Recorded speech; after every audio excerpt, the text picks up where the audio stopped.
Au Bourget, devant quelques 15 000 militants venus de toute la France, la célébration du nouveau grand parti de la droite, un nouveau nom mais les mêmes initiales, l'Union pour un mouvement populaire, un nouveau logo et un président élu pour 2 ans. Alain Juppé, sans surprise, a été intronisé en présence du chef du gouvernement, de ses ministres et de Bernadette Chirac, venue pour l'occasion. Alain Juppé à la tribune affirme n'avoir qu'une seule ambition, réussir l'Union. Michael Darmon, Ludovic Tourte.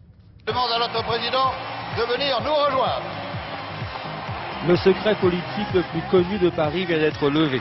Sans surprise, c'est Alain Juppé qui vient d'être élu à la tête de l'Union pour un mouvement populaire, le nouveau parti de la droite élargie.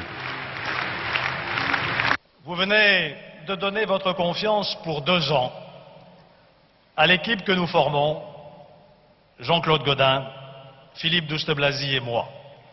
Le premier mot, quand notre nom à tous les 3, je voudrais vous dire, c'est naturellement merci.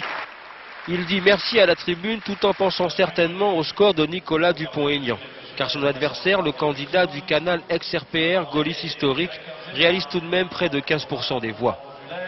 Je suis certain que dans la grande majorité silencieuse de ceux qui n'ont pas voté, eh bien, il y en a beaucoup qui croyaient impossible qu'un autre nom sorte et qui étaient découragés par avance de voter. Eh bien, ceux-là, ils sont avec nous.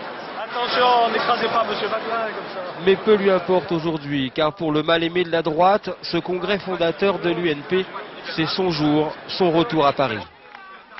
À quelques mètres de là, il y en a un pour qui c'est tous les jours son jour.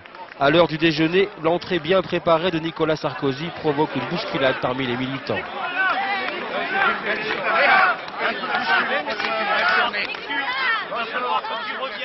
Pour le début, je trouve que c'est bien que ce soit M. Juppé qui soit élu en début et après M. Sarkozy.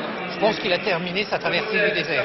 Est-ce que c'est pour cela qu'il sera au premier plan au niveau de l'exécutif? Pas forcément. En attendant, la grande messe du mariage entre les libéraux, les centristes et les gaullistes a bien été prononcée au Bourget. Mais c'est demain après la fête que les choses sérieuses commenceront pour Alain Juppé.